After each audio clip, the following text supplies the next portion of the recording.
No voy a mentir, esta era podría ser la más interesante de la historia humana. Nadie habla de lo que la hizo única. En una época las fronteras y nombres de países empezaron a consolidarse en lo que conocemos hoy, y la tecnología comenzó a volverse moderna y reconocible. Hubo un elemento que hizo que ese mundo nos resultara ajeno, el hecho de que el carbón estaba en todas partes. Era ineludible en la vida cotidiana, desapareció, y así fue como sucedió.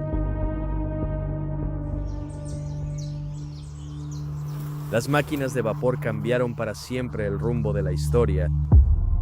Al automatizar oficios ancestrales como el hilado y el tejido, muchas personas que antes vivían cómodamente en el campo ya no competir, y de repente sin trabajo ni ingresos.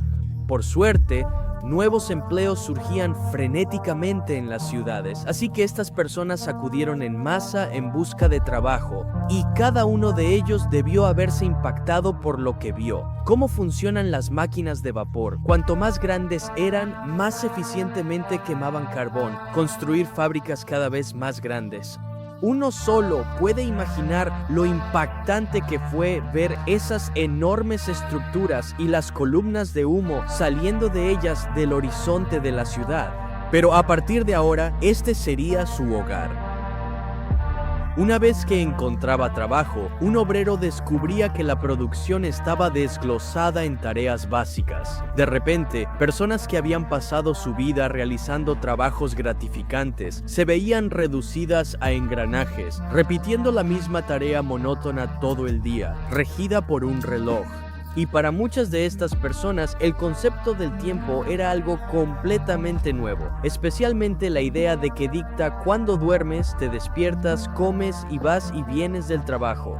Estas eran restricciones que simplemente nunca se habían encontrado antes. Otro avance novedoso era la luz, algo que hoy damos por sentado. Tener luz era demasiado caro para cualquiera excepto las élites durante casi toda la historia. Pero con la introducción de las lámparas de gas de hulla en el siglo XIX, las fábricas se iluminaban por la noche que los observadores las comparaban con palacios. Con esta nueva tecnología, algunas fábricas incluso empezaron a experimentar con operar las 24 horas, lo que ayudó a los trabajadores ya que redujo sus turnos diarios de 16 horas a 12. Sí, cuando dije que trabajaban un día completo, lo decía en serio. Tener una vida fuera del trabajo no existía.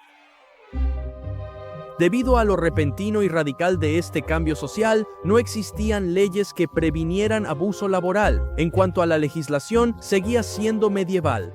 El resultado fue, cito, las restricciones diarias más estrictas sobre el movimiento personal y el tiempo que jamás se hayan impuesto a toda una clase de personas. Es difícil exagerar el impacto que supuso para personas que antes vivían vidas libres y autónomas en el campo, verse controladas de manera exhaustiva. Después de vivir tiempo en la ciudad, empezaron a tener hijos, y para aquellos nacidos en este sistema industrial, encontraban empleo a los 3 o 4 años en la tierra, cuando tenían entre 3 y 4 años de edad, y los niños pequeños hacían trabajos de adultos. La maquinaria única permitía a cuerpos pequeños acceder a lugares inaccesibles para adultos, creando muchos trabajos para niños. Además, los empleadores descubrieron que podían pagarles menos y eran más fáciles de disciplinar. Desde el punto de vista de la eficiencia, en muchos sentidos eran el trabajador ideal. Esta metodología también se extendió a las minas de carbón, que comenzaron a excavar túneles más pequeños que solo los niños podían utilizar, y el abuso en estos túneles hacía que el trabajo infantil en las fábricas pareciera bajo el sol en comparación.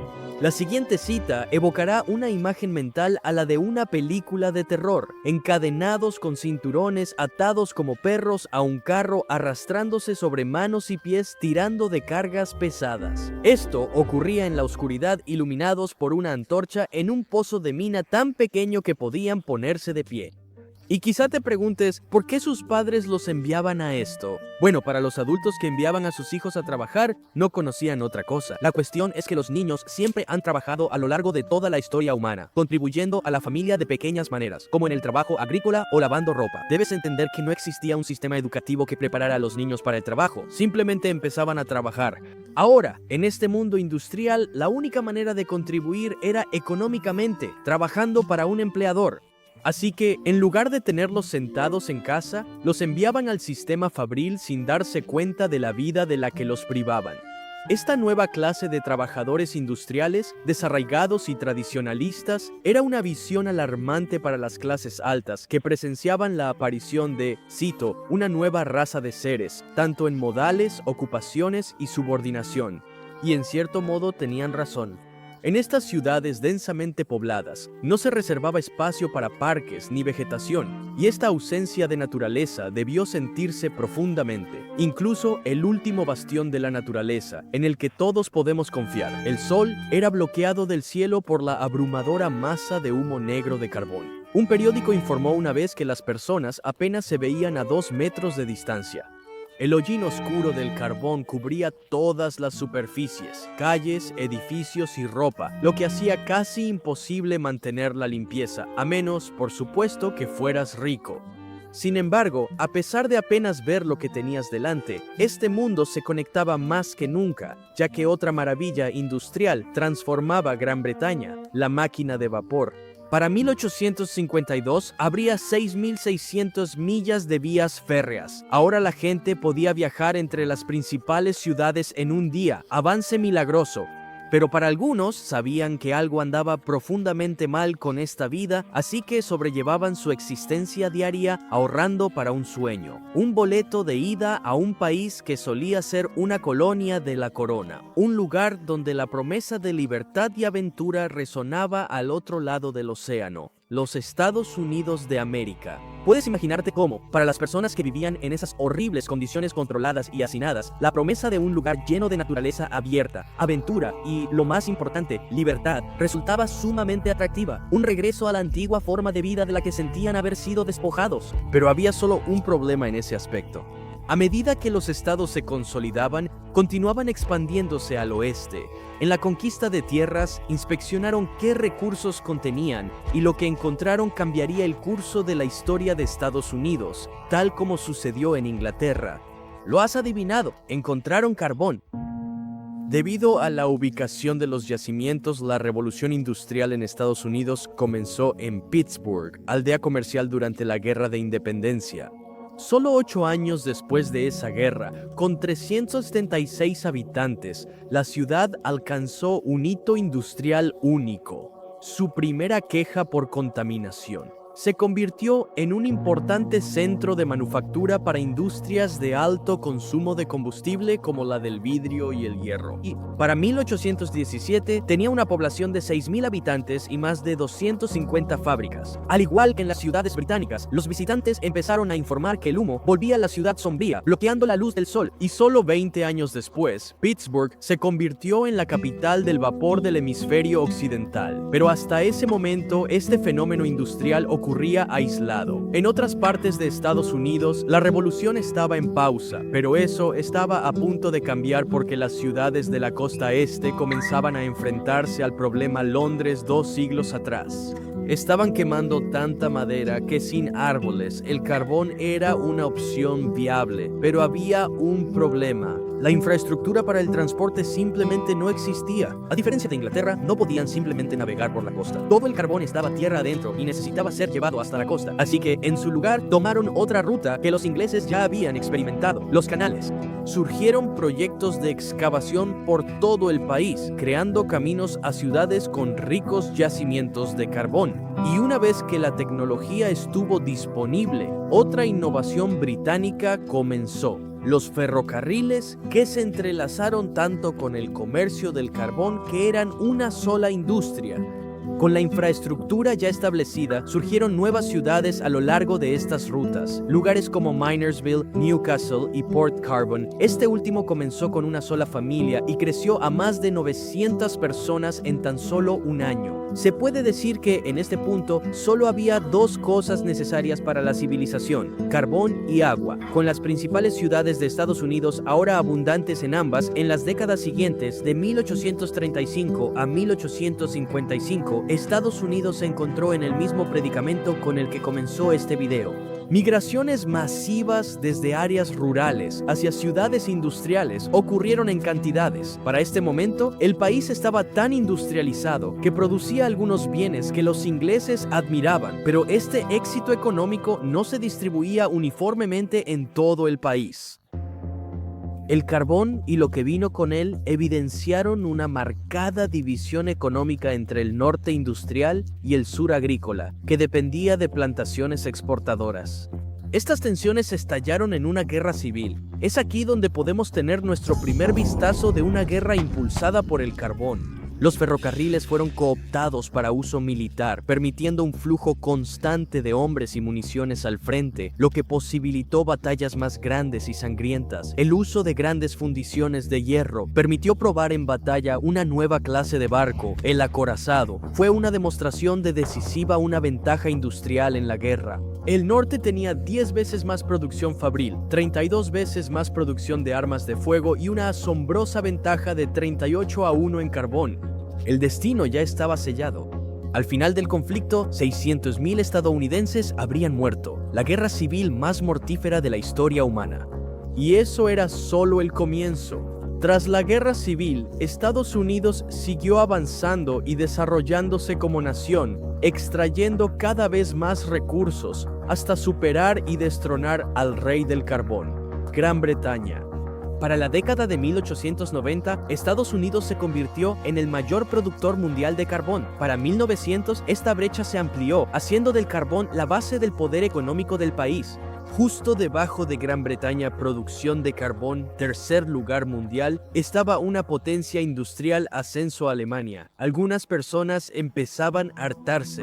Durante la siguiente década, la historia del carbón fue un movimiento temprano para combatir la contaminación, pero no por las razones que podrías pensar. En 1842, un informe reveló que los niños de la clase trabajadora de Manchester tenían más del 57% de probabilidad de morir antes de los 5 años, lo que hacía que la esperanza de vida promedio fuera de solo 17 años. Para ilustrar lo grave que era esto, los pobres en el campo tenían una esperanza de vida promedio de 38 años. Eso es más del doble. Ahora era evidente que algo en la vida urbana estaba matando a la gente, especialmente a los pobres. Pero la sociedad lo negaba. En ese momento, el humo en las ciudades era civilización humana. Una vida sin él parecía simplemente inimaginable. Algunas teorías apuntaban a que la falta de luz solar era la causa de las muertes, pero como solo había formas primitivas de medirlo, no se pudo establecer una relación causal. Y también existían argumentos genuinos en esa época que afirmaban que el humo en realidad purificaba los pulmones y los hacía resistentes a las bacterias. El primer movimiento real contra la contaminación no surgió de los hombres que dirigían las comunidades científicas,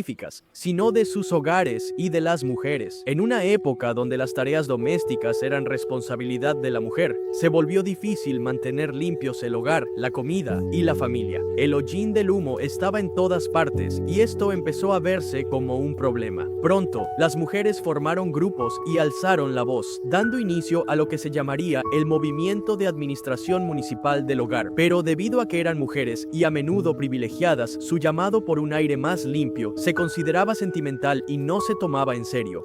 En Pittsburgh se las acusaba de proteger su cutis en lugar de su salud, pero estas chicas estaban en la primera línea, haciendo que las cosas sucedieran. Trabajaron con ingenieros para encontrar tecnologías que quemaran combustibles más eficiente y limpia, y a pesar de no tener derecho al voto, lograron presionar con éxito para la creación de nuevas leyes que prohibían el humo denso, lo cual es un logro, ya que superar al lobby de la industria del carbón en Estados Unidos no es tarea fácil. Pero este movimiento contra la contaminación solo puede funcionar en una sociedad estable y pacífica. Dado que el carbón estaba completamente entrelazado con la guerra, si estallaba un conflicto a gran escala, estas nobles aspiraciones tendrían que dejarse de lado, y eso fue exactamente lo que ocurrió. En 1914 comenzó una guerra. Al principio se pensó que sería otra guerra balcánica, pero en pocos meses se transformó en algo irreconocible, sin precedentes en la historia humana, una guerra mundial. En consonancia con el sistema de fábricas enfocado en la eficiencia, los uniformes napoleónicos pasaron a la historia. Las unidades alemanas marcharon hacia Francia y Rusia en lúgubres columnas grises, construyendo líneas de ferrocarril a medida que avanzaban en territorio enemigo. Los acorazados de la Guerra Civil estadounidense modernizaron las armadas y llevaron los barcos de metal al límite, culminando en el enorme acorazado clase Dreadnought. Las ametralladoras fueron clave en el campo de batalla y la artillería creció en escala, alcance y calibre, culminando en lo que conocemos de la guerra, una trituradora de carne de lodo, balas y alambre de púas. Más tarde, el economista John Maynard Keynes diría que el imperio alemán se construyó sobre carbón y hierro que sobre sangre y hierro, y hay una razón específica para ello. Carbón no proporcionaba combustible y transporte. Sus hidrocarburos se utilizaban en una parte sustancial de la industria química. Las armas más mortíferas en el campo de batalla eran productos del carbón, al igual que muchos medicamentos y desinfectantes para tratar a millones de soldados. La Primera Guerra Mundial dependió más del carbón que cualquier otra guerra en la historia. A través de desafortunados acontecimientos, el conflicto arrastró al gigante del carbón de EEUU y disparó la producción para la guerra. Esto provocó la mayor escasez de carbón en EEUU. En el invierno de 1917-1918, escuelas cerraron semanas por el frío. Cuando estaba disponible se racionaba. Muchos usos de la electricidad, como la iluminación exterior o tomar un ascensor por debajo del tercer piso, estaban prohibidos, y el horario de verano se introdujo a nivel nacional para aprovechar mejor la luz del sol. Al final de la guerra, las estimaciones sobre el número de muertes varían. A pesar de esto, ambas cifras, incluso hoy en día, más de 100 años después, son realmente imposibles de comprender. En conjunto, se estima que las bajas militares y civiles fueron en el extremo inferior 15 millones y en el superior 40 millones. Ese es el verdadero poder de la guerra industrializada. Pero una vez que terminó la guerra, Estados Unidos no fue la paz. Al igual que otros trabajadores, los mineros salieron de la guerra con la expectativa de un mundo más justo, y eso no fue lo que encontraron. El país entró en agitación laboral sin precedentes. La historia de las relaciones laborales de Estados Unidos con los mineros de carbón fue conflictiva. Desde el principio fueron las más sangrientas. Las huelgas eran respondidas con golpizas, tiroteos e incluso masacres directas de civiles desarmados, a veces por la Guardia Nacional de los Estados Unidos. Esto provocó el resurgimiento del UMW, el sindicato más antiguo del país, que en 1933 hizo historia al conseguir un contrato que mejoró la vida de los mineros con aumentos salariales, menos horas, seguridad y estabilidad laboral. Estas victorias históricas en Estados Unidos cambiarían para siempre el rumbo del movimiento laboral a nivel nacional y mundial. El líder del UMW era John L. Lewis, considerado un héroe para el trabajador, quien en los años siguientes llenaría estadios enteros de seguidores que lo aclamaban. Era comúnmente aceptado que él era la segunda persona más poderosa después de Franklin D. Roosevelt. Pero la Segunda Guerra Mundial lo cambió todo. A los ojos de los estadounidenses, él se volvió demasiado codicioso, incluso después de que los mineros del carbón fueran los mejor pagados del país. Él siguió impulsándolos a la huelga por más. Cada huelga causaba escasez nacional de carbón, subiendo el precio. Puedes imaginar que esto empezó a molestar a los estadounidenses. Y la gota que colmó el vaso fue una huelga mientras Estados Unidos estaba en la Segunda Guerra Mundial. Una guerra que, como la primera, necesitaba carbón para producir artículos esenciales. Esta acción fue vista como anti-estadounidense y similar al sabotaje. Terminada la guerra, John L. Lewis se encontró entre las figuras públicas más odiadas de Estados Unidos, una caída en desgracia. Y con cada huelga provocaba, ocurría cosa. Más del mercado energético empezó a cambiarse al competidor directo del carbón, el petróleo. Esto también se debía en gran parte a que el mundo moderno simplemente se estaba volviendo más compatible con el petróleo que con el carbón. En ese entonces, con carretas, trenes y barcos, el carbón era fácil de transportar y cargar. A principios del siglo XX, se construyó infraestructura global para el transporte de petróleo. Tuberías y petroleros se popularizaron, abaratando el petróleo y reduciendo la mano de obra para su transporte.